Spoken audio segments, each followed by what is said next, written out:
on what the state of football is right now? The game has never been more popular. I don't think it's ever been as safe to play. And I tell them, my message always is that there's never been a better time for your kid to play football. It have changed dramatically. This is the Heads Up program. And the way that they're approaching the fundamentals as far as tackling and making the game a better game fundamentally. This was a much needed program. This new program is trying to set the standards so that all know the proper techniques.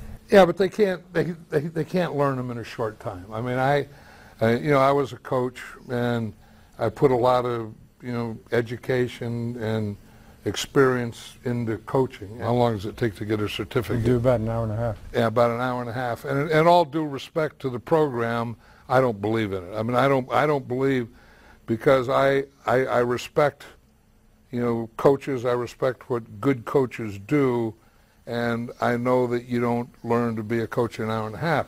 Because outside of that hour and a half, you have game plans, you have practice plans, all the types of things that will help them become a better coach. What would you say as a player, as a Hall of Famer, as a three-time Super Bowl champion, to someone who's maybe considering not letting their son play football?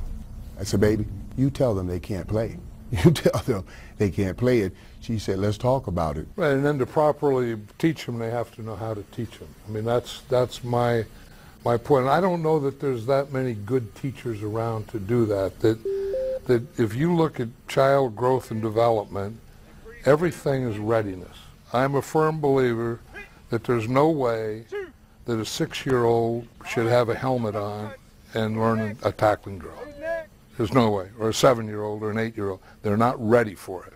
Take the helmets off kids. That would be, take the helmet off young kids. I mean, start at 6 years old, 7 years old, 8 years old, 9. They don't need helmets. They can play flag football.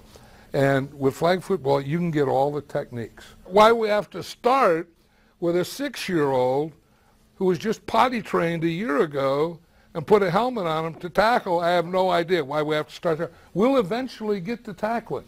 But let us go through some techniques without the helmets, and then we'll go through a transition with the pads so we learn all that stuff and how to wear it and stuff, and then we'll tackle and